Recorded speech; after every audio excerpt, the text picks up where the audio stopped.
So hello, Colleen. How are you? I'm so good. Hi, Amanda. I'm super grateful to be here. How are I you? I am so excited because I feel like we're going to create some magic through this podcast recording today. Mhm. And you just have an amazing story that I'm excited to even talk about today. Because everything that we do, on the podcast, we're like talking about, passing through the threshold, talking about obstacles and how overcome those things. And you've overcome quite a bit. I mean, you went through your cancer journey, and then you've traveled the world. And I was listening to one of your I think it was on Facebook or Instagram. You were reflecting back to, was it New Zealand? Mm. Yeah. I Yeah. used to live in New Zealand for 8 months, which was an incredible time in my life. But basically, the first step that I took to heal myself and really get out of the matrix, because I was always like, from cancer at age 14, I became like this very masculine woman of like, drive, get it done, go. And like, I worked for a $23 billion company right after college. So I was like 21 years old and I was covering like a $1 million territory, and I grew that from 0 to 1 million in 8 months. I then got promoted and I covered that territory and grew it from 5 million to 8 million in 8 months. And I remember I was like on the corporate jet, like it was like the getting the commissions that you like. I had so much money, I didn't know what to do with it at that age. I was like, what do you even think of this? And so I invested it luckily in different things and didn't just like blow it all, but I was just so unhappy. And I always had this just deep, deep, deep desire to travel the world. And when I was in college, I did 3 study abroad. So I lived in Cuba, South Africa, and London. But Mm, I thought that I needed to either have a job with a corporation to live international, or I had to do my master's. Like, I don't even think I knew about being your own business owner. I was just thinking about that before I got on the podcast with you. mhm. And I literally just decided, like, this can't be my life. I'm 23 years old. I looked at my life and I was like, this just can't be it. And so I saved my money for 3 months and I got rid of all my clothes and shoes. Like, I was like the girl that would like, I would write down what I wore so I couldn't wear the same thing within like 2 months. Like, I was that girl. And I literally got rid of everything, 2 suitcases, and moved across the world to New Zealand. And I didn't know anyone, like nothing. And I get there and I got a job with a $400 million company within 4 weeks, where I ended up doing a marketing campaign for Korea, Taiwan, Japan, Australia, New Zealand. And I was like, okay, I learned I can't just pick my life up and move somewhere and expect things to change. Like, I guess it has to be an internal thing. I've got to do some work. And Mm, so I, from that point, was actually the first time I went to an entrepreneur retreat and even thought about the fact of making my own money. Like, that was in November of 2017. Like, I don't even think before that it crossed my mind that you could make your own money. yeah. Well, you just said something so important here because it kind of clicked with patterns, right? Like how you said, you have to kind of do that internally, and I think that's why you're such a successful intuitive business coach as well, is because you have to make that decision inside, because otherwise we're always repeating the same patterns and we fall into what's comfortable. Mm-hmm. So once you realize that, and I think this is so common for people. So how do you tap in to help people, make those changes? Because that cannot be easy. That has to be like contrast big time. Yeah, I mean, I think you have a beautiful story of this as well. That, I mean, I'd love to hear your answer to that too. But I think that I feel for me, like, it really just tapped into the biggest thing. And I don't even think, but I had a friend recently, and what he shared to me is you're always looking forward. And I think that's something that's so important, is you want to be looking forward at your life and going, in 10 years from now, in 20 years from now. So I'll be 36 in 10 years from now. And I'm starting to think, okay, like, what type of investments do I want? What do I want to be doing? What do I want to be teaching on? Like, I know it's not the same thing now. And so what are the things that I need to start doing to set myself up for that 10 years down the road? And I think when I was there in corporate, I just had this knowing, I call it like this thing of, this cannot be my life. Like, I cannot be here a year from now. Like, there's just no way, if I'm still here in a year, like, I just think there's just no way I could even comprehend it. So it was like some action had to be taken, whether it was like I was going to fail or not. It was just, something had to be done, because this can't happen. And I think you have probably a beautiful share on that as well. Yeah, I think that, I mean, you hit the nail on the head. When you start thinking forward, and you're so young, oh my gosh. you're, you're what, 25, 26 right now? Yeah, and it's funny because now I'm thinking back whenever I started making big changes in my life. I mean, I was the bikini model superstar around that age, and I started thinking the same thing, like, what, this can't be my life. This can't be it, thinking forward, thinking future. What else am I going to do? I want to be more than this. I want to be more than just a pretty face in a bikini. And I mean, eventually that's going to run out. It's not going to last forever. So I think that that's really such a big piece is whenever we get to that point in our life, and it can be different for everybody. But I also believe it's never too late, and it's constantly going to be changing. Like, if I look back 10 years, I would have never imagined where I am now. Um, Mhm, and breaking those patterns as well as, keep falling back into the same, like for me, I fall into the fitness industry all the time. That's not where mhm, I'm going. mhm. That's not where I'm going. I'm not going to the fitness industry. And kind of like how you're saying, what do you see yourself in even the next 10 years? Like, where do you see yourself, Colleen, like in the next 10 years?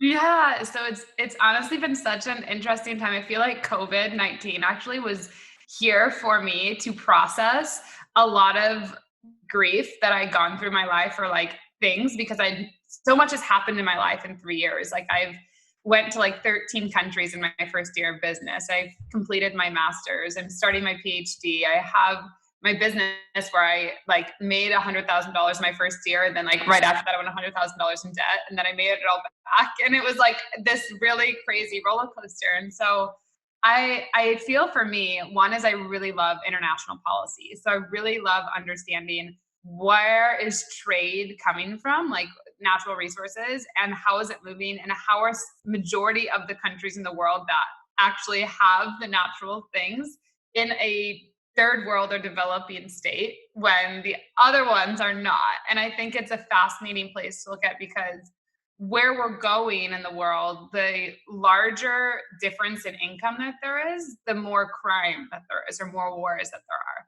Mhm. And so you've got to look at understanding how do you close that gap. And so I've been looking actually, there's a guy, Muhammad Yunus.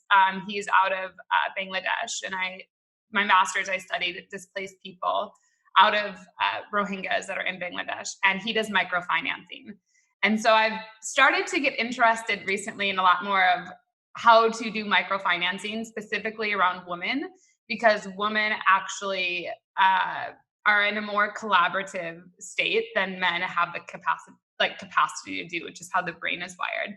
So Mm. these are like questions I started looking at, and I started actually looking at trading with a company called Charles Schwab. So I've been looking at some things of that. So I think there is part of me that's pulling in that direction. But I love right now in my life where I am of like coaching or helping people start businesses. Like that's something I also really love right now. And so I guess the thing that I share with myself is I kind of go, I'm following what feels good. And I know that there's an infrastructure that's dropping in when I'm taking these actions. And I know that it will reveal itself to me when it's meant to. Mm. And you're talking my language, girlfriend. We're talking about money. I think that's amazing. So, okay, so break down because this is something new to me, even being in the money industry and business. But for even our listeners, what is microfinancing? Yeah, so from my understanding, or yes, the way that I've been learning from it from different people, I think there's multiple ways you can do it. But what I've seen in the way that works is you're looking at basically purpose driven business owners or entrepreneurs that basically are investing into like a pool of money that would be. So it's kind of almost like you're investing in real estate, except you're investing in this. And then that group of money is now going to people who don't have access to credit scores. And so from that, there's mentorship and training that goes to a lot of women or a lot of men who can't have credit scores. There's no other way to them to create a business, which then goes back into the investors, basically, of this pool of money. And you basically are growing it as a kind of off the chart bank that is not having to abide by certain rules that you do as a typical bank. And so, from what I've seen, when you're looking at trade or international ways that you want to help a group of people that don't have access to certain things, and to get them lifted up, you've got to look at different currencies and monies. And that's where I think it gets, who are the business investors, who are the purpose driven people, and how do you make that return on investment grow in a more sustainable way. But I've seen from the people I've learned it from, that it works. I mean, it gets people lifted out of poverty, and it gets the people that are like driven entrepreneurs, they get a return on their investment with it as well. Mm-hmm. So then, with everything going on with like COVID, like how has that, like, is that something that you have seen during this time that it's working, that's helping people?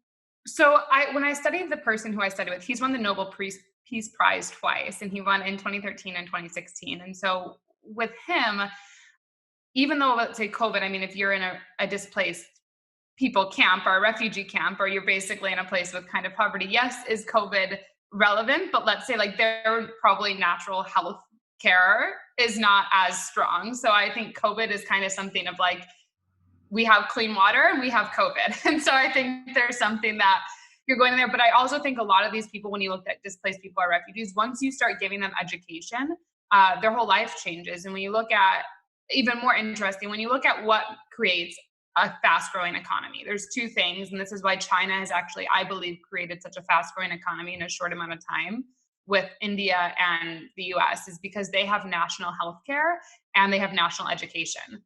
India only has healthcare. We only have education in America. And a lot of other countries, if you look at Sweden, for example, have both. And they've actually not had a lot of impact on COVID-19, and their economy hasn't had a big impact. And so there's some other variables, but I think specifically when you're looking at this type of banking, it's a banking system. I mean, it's a different way of banking, I guess, because these people can't go to the World Bank, or their country may not have it. They don't really belong to a country. They can't just go somewhere. And so you apply for it differently. And then you have education teaching these people how to be able to use skill sets to offer something and get money back.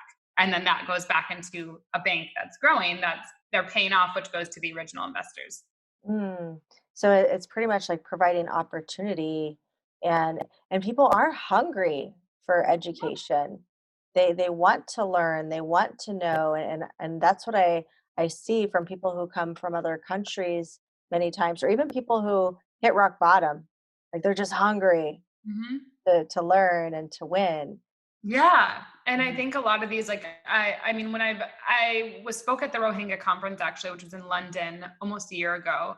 And there was a few Rohingyas there, and there's a lot of, I mean, a lot of Bangladesh government officials, a lot of, I mean, just a lot of people all over that are like working on this. And one thing that I found really interesting is that people think, I guess, if you think of maybe poverty or lower end or displaced people or refugees, that they aren't wanting to make a better life. But I've even done work in prison systems, or I've done some stuff there. Those people, if you look at them, actually, most people that are in prison, they haven't even grown up with two books that were in their house.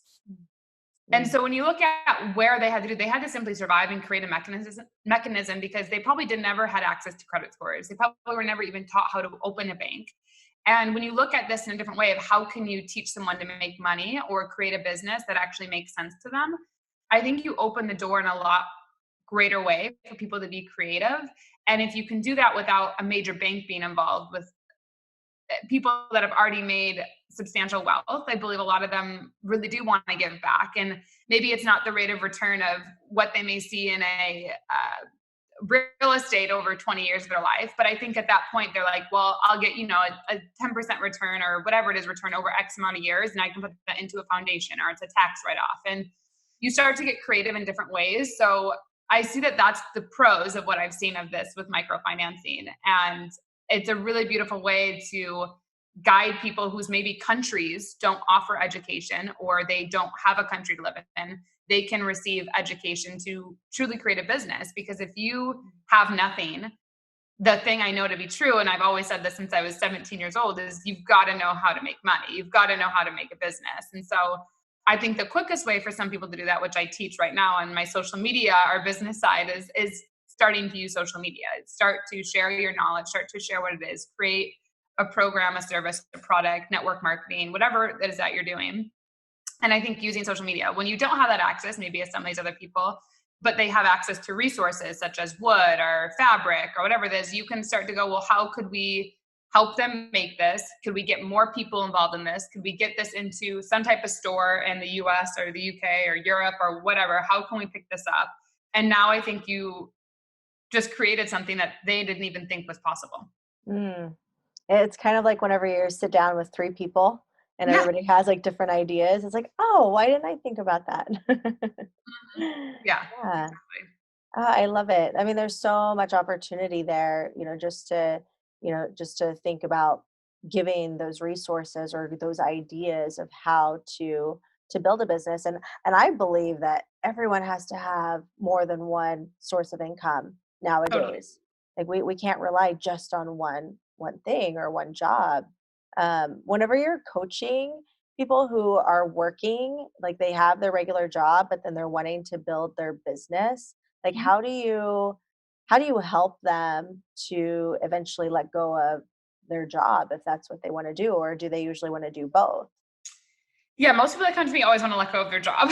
They definitely always want to know how to like be able to travel the world. And so I think the biggest thing I always say is, what is it you want to teach? And here's an example of a great guy who came to me. He wanted to actually do a blog on masculine and feminine energy.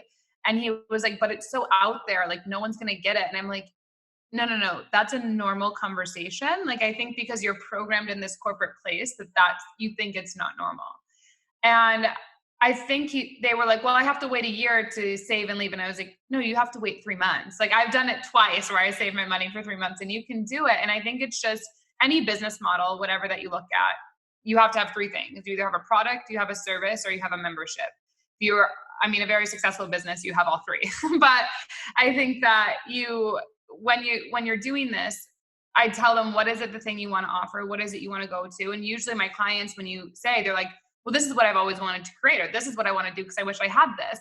And then they start getting curious. And I feel with me, it's just the biggest thing of empowering people to get curious enough to go take the action. Mhm, mhm. So, I mean, you've done this, so, I mean, it's proven, you can take 3 months and save, but how do you like, if it's a family, like, say if it's, Mhm. a wife who brings in most of the income to the household and she's working, like, 10 hours a day, how does she save to be able to let go of her job if she's building another business on the side within 3 months even? Like, what are Yeah. the steps? So I think for everyone it's different, right? I could say for me, it's 3 months, it can be done. Obviously, there are things. I didn't have kids, I didn't have a family. There were things I've seen people do it in 3 months, but I think that depending on where they're at financially, it can vary. But I think the first thing, like I said, is one, you just have to make a commitment to yourself of like, I will no longer accept this life. No matter what it is, like this is the date on the calendar. I will not accept this life anymore. I will not do this any longer. Mhm, And from that place of there-ness, of that, you then start to just obsessively get creative. So even if it's like you're making dinner, you're listening to something, or you're writing down ideas, or you're jotting things. And I think I know in that space of what I've seen, and I think especially if you really want something, but you have all this extra life infrastructure that you've created, I believe if you want to, that source, God, universe, whatever you want, will give you the clarity of what actions to take that are going to make the most momentum like frequency for you, like what's going to put it out there for something to occur. So take the action step of calling this person, of building a resume, of uh, asking for this investment, of putting up a GoFundMe account, of building the website, whatever that it is. I just truly believe the universe gives you exactly what you need. mhm, And I think from the third step, then you really just get to sit back and receive. But I think I know it's that first step. You've got to just go, I cannot tolerate this. I cannot accept this anymore after this date. And from that, you just have little building blocks. It compounds. I say energy compounds. I say actually greater than money, because the energy that you compound is where miracles happen. Money is just simply a frequency that responds to miracles. So the bigger that you are compounding in energy and miracles, the larger that there's greater things that can show up for you. mhm. So the energy, are you also talking about, like, the actions that you're taking that's It's both. creating? Uh-huh, It's the thoughts and this. So I can give an example. Like this is a different example. I wasn't traveling the world, but I remember this is like the first time that I started going in debt. I was like, oh my God, I was like obsessing over money. And so I remember I was like, I really need $100. Like, I don't know, I need to like pay this credit card thing for $100. And I was so stressed about $100. And I like, which is so silly to think now, but I was like, could not get out of it. And so I was like, okay. And so I literally like go for a walk. And then outside of my apartment complex, I kid you not, there's a train or there's a bus station. I look under one of these things, there was $100 bill. And I ran up and I grabbed it and I was like, are you kidding me? And I was like, is this thing real? And so I like ran to the bank and like put it in the ATM and I was like, oh my God. And I was like, this is so real. And what I'm sharing with there is I think that people, with what you're asking, like there can't be a cookie cutter way of doing it, because even what you want, like you said, health and where you're going is very different. For me, like I know that academia, so my PhD, it's maybe not something that I want to do, but for where I'm going, it's something that I need to do. And I think in that place, but I was struggling even. I was like, oh, I don't want to do this PhD in a way that doesn't feel good. Like I was in this whole rut about it. I was like, oh, it doesn't feel like I want to go here. I don't know, like it doesn't feel good. And then I was like, okay, let me sit and let me be in stillness. And what do you know? I get an email from a university I never heard of. It's almost all online. You only have to go to campus twice a semester. It's 4 years and you get to go to India or China for one whole summer with it. And I was like, are you kidding me? And I was like, okay. And it goes like, it's like international relations, it's psychology. Like it's actually more everything that I wanted. Like it's spiritual psychology and international trade basically. And I was like, what? How does that happen? And I think what you're asking is like, how does that step happen? And I really believe like, I just knew something in me. I was like, I can't be somewhere where I can't travel. Like that would just, I can't do that. Like it's so against me. It would feel like a trapping for 4 years and it would be like going backwards almost. And so I was like, what can I do to shift that? And from there, I just would be like, okay, something's going to happen. Something's going to happen. And then I got an email, had no idea, never heard of it, applied and got in. And I think that's where I'm telling whoever's listening is you just got to allow yourself to trust in the miracles. And that's the energy of compounding, of allowing your thoughts to go, okay, that thought's not serving me. I know my life can't go here. This is where I want to go. This is where I want to go. And let it happen. Like I'm sure you're going to be saying that with your gym or what just happened with you. I think it comes with practice too, because you know what you're saying, I hear that you have to kind of like relax, like when you know what you want, how bad you want it, you trust it, but you have to relax and let it happen. Mm-hmm. That's I think like a missing piece sometimes when it comes to accepting and receiving, because I mean I've been there. I don't know if you've been there. I would kind of like with $100, like you're obsessing, like I have to get this. I have, like it's almost like a desperation Mm-hmm. feeling. And whenever you have that desperation feeling, it's not coming. It's not happening. Yeah. It's it's almost like it's blocked. Exactly. And one thing that I like that you talked about, I wanted to share or come back to is I've just written my third book and I just got one publishing house to like accept it, which is amazing. And I was Ooh. actually writing a blog post about this. And Uh-huh. when I wrote my first book, I just wrote that book, but I created multiple price points of products for it. So you could get the book, you could get an online program, you could get an online program with me live, or you could do it like a retreat. And so I had one piece of content that I used for multiple price points. And now I look at my life where I did my second book and this is my third book. And what you're talking about, different revenue streams. I mean, those are revenue streams I will have for the rest of my life. I mean, for now, maybe, it's only 100 or 200 bucks a month, but compounding that over time, that's a lot. And as I grow and as I evolve as a human at 24 or 25, when I first released it, like you have that as a mark, as a tool that you can give to someone for the rest of your life as a resource. And that I also think is the value of compounding. Your time compounds, like I said, and your energy, which then actually allows the money to come. If I was just being in a job, a corporate job, sure, I would have 4 or 5 years of experience, but the energy I'm putting behind that job wasn't actually true to me. Mm-hmm. And therefore you weren't happy. Yeah, and the money I believe I would have compounded could never be where it is now. Mm-hmm. Mm-hmm. So it's all about that time.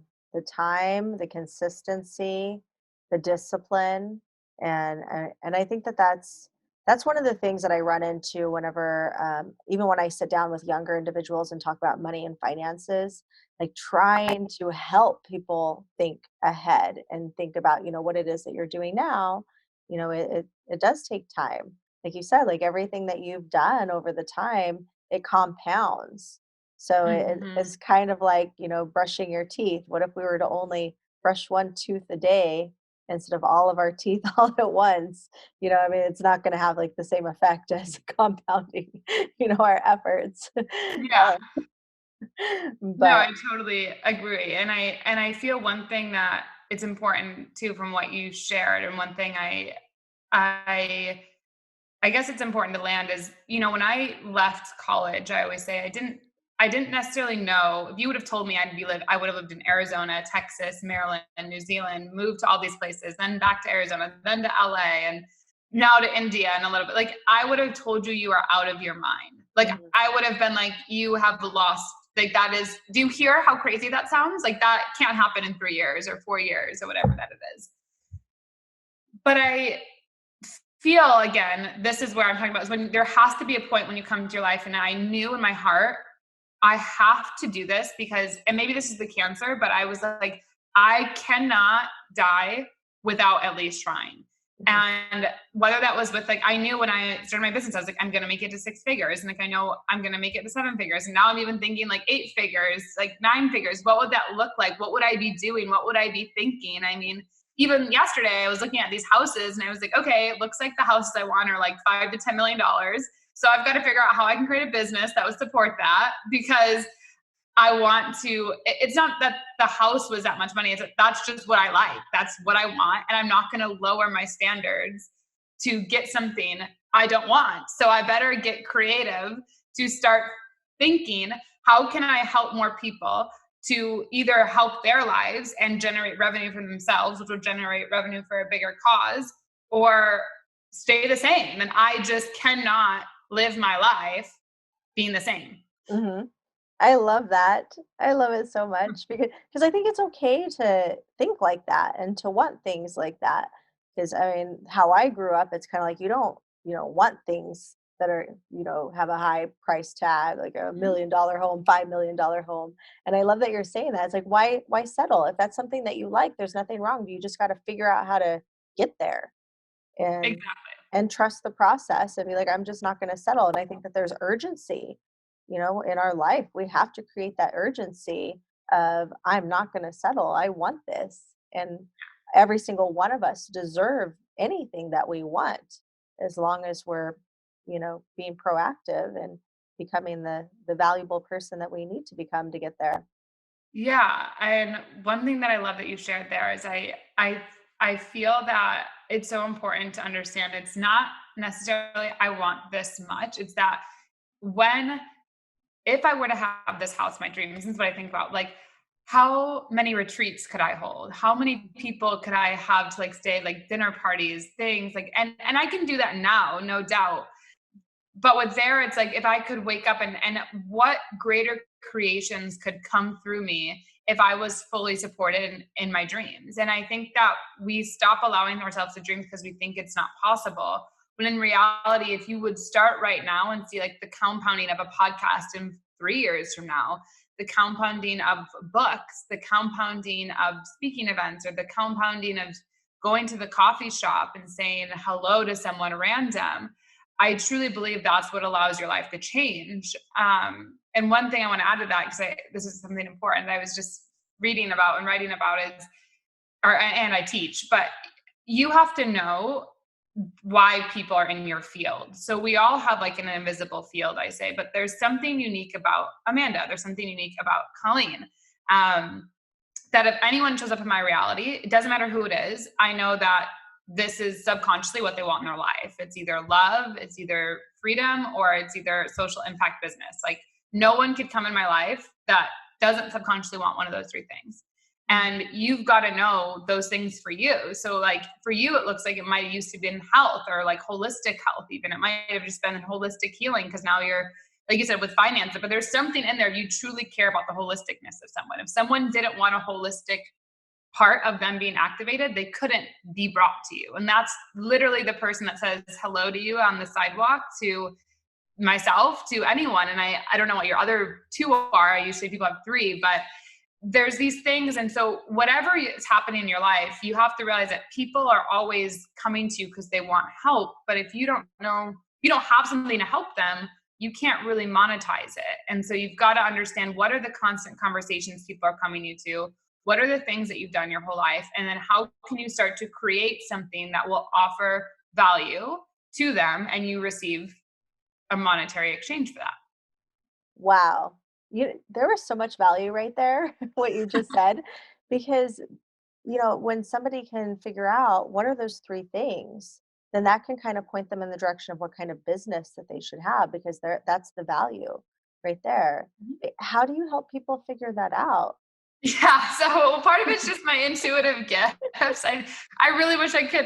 I think I'm trying to break that out with mentors right now. That's a process, actually. I think I have been actually asking mentors, how do we do this? How do we teach this? How do we make another Colleen? And we've kind of come to the conclusion through a few people that I don't know if we can manufacture another Colleen, another process, because of everything that's happened in my life. But I can teach people to look at their own life. And I've gotten really good at asking questions. I feel like another thing I just realized in a book I was reading is I've gotten really good at studying. And I think most successful people have gotten very good at studying. And I even actually was on a live yesterday with Sarah Blakely. I was hearing Sarah Blakely, the CEO of Spanx, on a live, and she said, yeah, I studied. And I go, I think that's what it takes to really become who you're meant to become. Is you need to study and study and study and study. And it's not really studying to be the smartest. It's studying to understand your own inner workings and what will make you happy. Because what's going to make Amanda happy and what's going to make Colleen happy are very, very different. And neither one is wrong and neither one is right. As long as each of us are in our own internal system, that will guide us to where it is. And I think the way that I teach that is just helping people remove what they think they should be doing and come back into what they feel they should be doing. And that's a process that takes time. I usually need 6 months really with someone to get them in a place of understanding this and believing in this and using this mechanism, what you said, practice, to get it going. But I guess a great example I can share with you is, I know when I was first starting my journey, I was like, do I want to be a travel agent? Like, I could easily be a travel agent. I've been to all these places and help people. And I was like, no, I'm going to get sick of that. I want to help people feel alive, and I want people to experience life. And I was like, so I can't be just a regular travel agent. And I remember I had a mentor at the time. They were like, nothing's regular about you, Colleen. And I was like, oh, okay. Well, I guess I could have done that, but I was like, I then started getting to think, and that's when I really started going into helping people with social media, because I feel the biggest thing of what I've learned in studying myself is I had thyroid cancer, which meant that anytime a disease happens in the body, it's just emotions that are trying to allow us to communicate, be suppressed, allow us to see emotions we're suppressing. And I realized I wasn't speaking my truth. And this is something I feel like even recently it's come up in my life. And I had to find a way. And so I think social media is such a healing initiation for people, because it allows you to see that your voice matters and for you to speak about what you care about. And from there, you can create a product, a membership, or a service, and you can grow that in multiple ways. Wow. Okay. So then on social media, because people, they have a voice, even if they're kind of shy and quiet, but is that used to kind of test to see what people are attracted to? What are their kind of three gifts, I guess you would say? Definitely. Yeah. So I think I feel with that, I think if someone's really shy, and I've had that before. It was funny. I was a speaker maybe over a year ago at this event, and this woman was really shy and really timid, and she's like, I love what you're saying. I think I totally get this. And so shortly after this, I see her showing up on Facebook Lives, and I didn't know she had a network marketing company. And I'm like, oh my God. So she's messaging me. She goes, Colleen, after our talk, I literally just showed up twice. And she was very timid on it. I watched them. She's like, hey everyone, I just have these products. And her revenue grew from like 1,000 a month to 5,000. And I was like, this is incredible. But it's because I think that there are shy people everywhere. And this is another funny story. I have my neighbor right now, actually. I was talking with him. He's like, I love how you just show up on social media. And so he starts working out now. And then I see that he's on a Facebook Live with this huge like Instagram influencer that's in health. And I go, is this new for you? Like, what's happening to you? And he was like, it totally is. And he like suffered from depression before. This has been like in 3 weeks of me knowing, like, of me doing this. And he's not even a client. Like, it's just a friend. And I was like, this is so incredible. And so he's like, I think I'm starting to see the value in this. And so he has actually what's it called? A company that does interior design. And so now his business is like increasing because people are just looking at his interior design and like, we need this for our office or we need this for our home because we're always home now. And I think it's just, again, it goes to a frequency. Once you show the universe that you are ready to show up and just communicate, you're ready to offer a frequency, just miracles happen. And that's what I'm talking about in the way of compounding energy and compounding money. Money is simply a frequency. It's an energy. I believe money is actually a feminine frequency because if you look at it, it goes into banks. It's held in wallets. It's always protected. So 2 things about feminine energy: you either need to go out, it likes to be claimed, so you need to grab it, or it likes to have a place to land. So you want to create space for it. So 2 ways that you can go, and I don't think one's right or wrong, just depends the personality. You can go and grab it, or you just create a space for it to land. And from that, all you have to start doing is your frequency that you're constantly emitting, because the feminine energy always comes back to meet a frequency.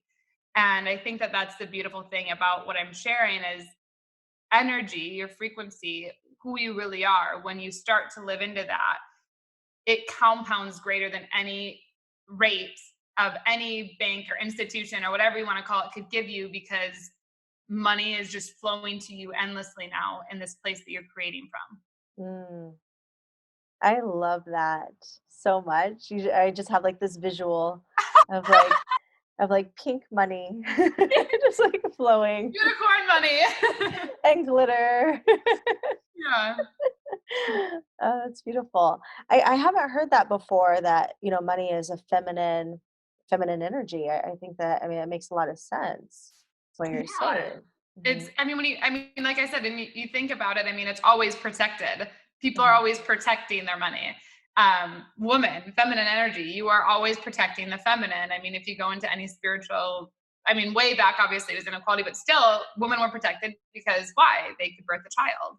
So men, very big thing about men's psychology of men is they want to leave their name behind. That's a very big, important thing to them. That's always been, that's why women take the men's name, is because that is psychologically important to men.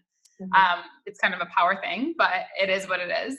Where women, as I've gone back to Dr. Muhammad Yunus, who I love studying his microfinancing, women go in a much more collaborative way, in a much more expansive way. And so money is the same way. It is meant to be expansive. It's meant to be multiplied. It's, I mean, even when you think of feminine, I mean, it multiplies. Men don't multiply. I mean, I think when you look at that, I mean, money is absolutely a feminine energy. When you start to play in that place, like I said, there's 2 ways you can start your business. You go out there and you grab it, or you go out there and you create a place for it to land.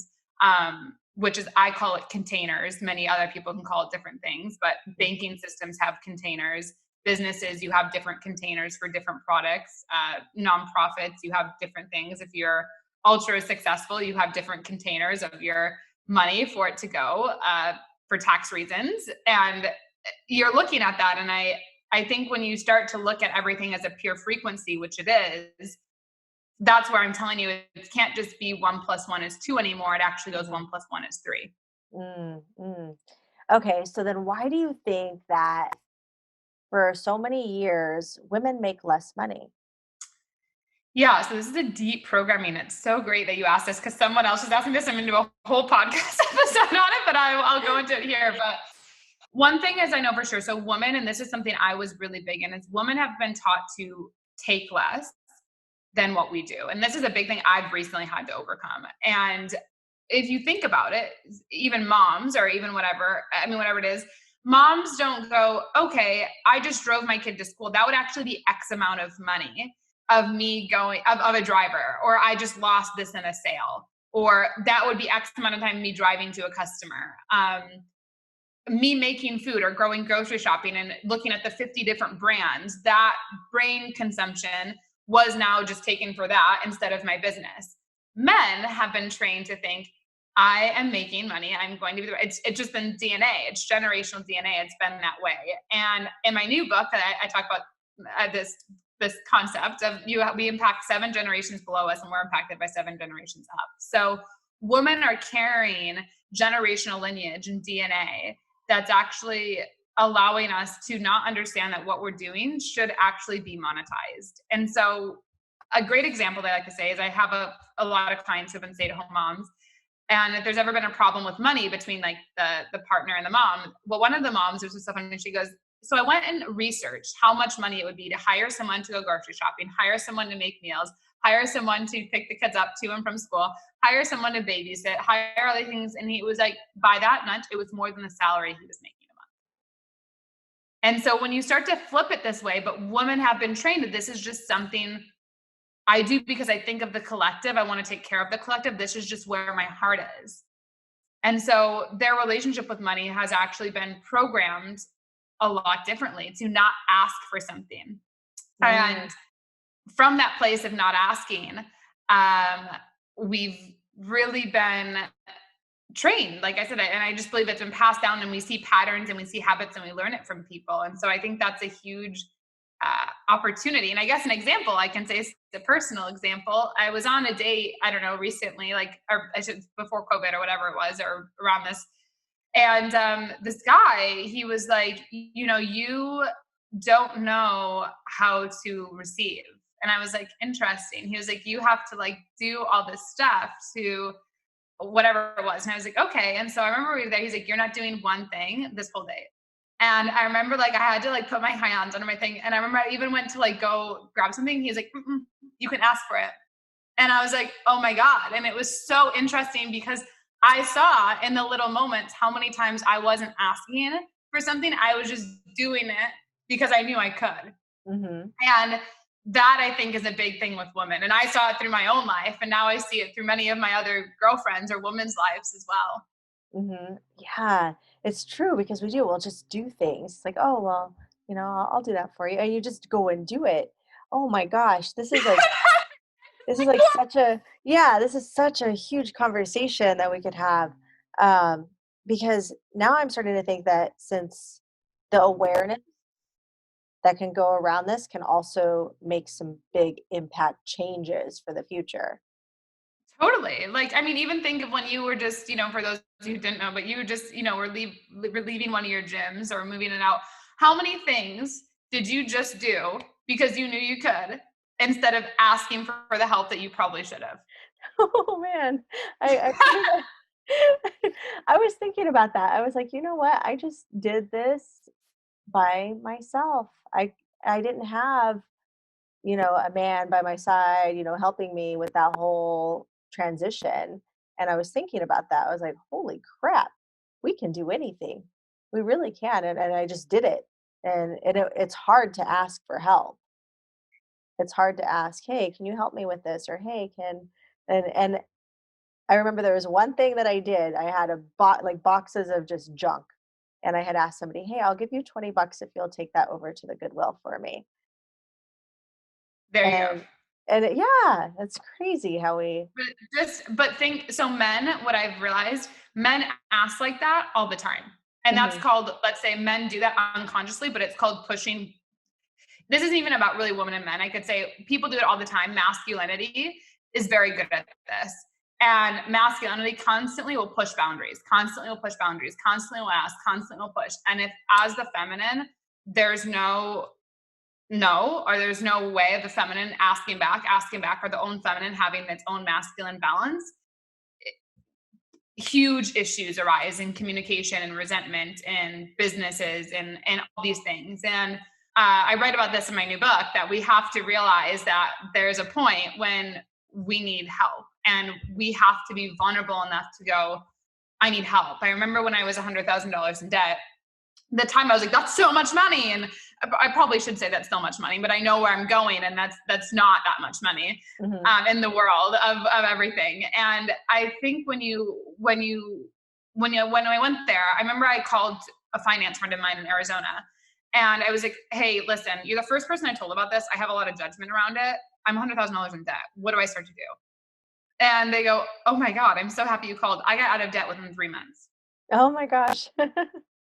And it was like, and I mean, part of that was my creation. I can't sit here and tell you all like that could happen for anyone. Like part of me, that's my business mindset. That's me creating. That's me attracting. That stuff I've done since I'm 14 years old. So I can't pretend someone that you can have that happen and that can be 3 months. I had years of experience of implementation and action steps to make that happen. Well, the action But step of just calling itself, I mean, that's hard for people to do. yeah. And I had so much judgment. I remember even like telling people that it was this and all this stuff. But I think that the reality is when what you're saying is why do women suffer with this? I think women, we've just been trained not to ask. And I think the more that we just start to ask and we start to authentically communicate, things get better. So even if it's like the guy, so this could be an example. I remember I was at a grocery store or whatever, and I was getting water, and I just bought like this big glass water thing so I could like no longer use plastic. But I was like, oh God, this is gonna be a thing. And this guy's like, here, let me do it for you. And I go, thank you. I didn't have to ask, but should I have asked? Yes. And that's the moments of whether that's if that moment I didn't ask, where else in my life am I not asking? Because that not asking is hindering me from growth of where I want to go, growth in my business, growth in my mindset. And where we said back to the 3 steps that I'm sharing with you. One, you have to admit, I'm no longer going to accept this in my life. So from that place of no longer accepting, I'm now going to ask the universe for guidance. Give me somebody, invest in a mentor, invest in the whatever, business, become what you need to become. And from that, miracles show up. I mean, it's the same with my PhD. I mean, I've just seen so much proof of it. Like I can't give everyone, this is the exact formula that's going to work for you, because it really does go to your own guidance system. Yeah, I think that this is a perfect action step to give like our listeners, is to kind of think about what you were just talking about, is, just asking or finding, those little things that we just subconsciously do, and, start observing and making some changes to those, because that's really just that little tiny, like you said, asking for help, having somebody else, step in, or making the phone call, or those little tiny action steps, those are compounded over time as well. It's not just like what you're doing, it's also what are you not doing. And Exactly. and if we don't change that, nothing's going to change for our future.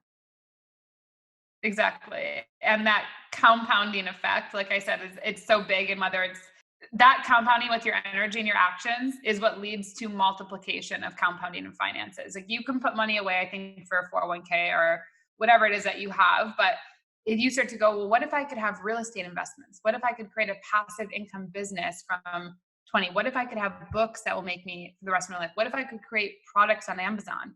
What if I could become an investor in a startup microfinancing or a startup company? Now your actions are multiplying in a way you never knew possible.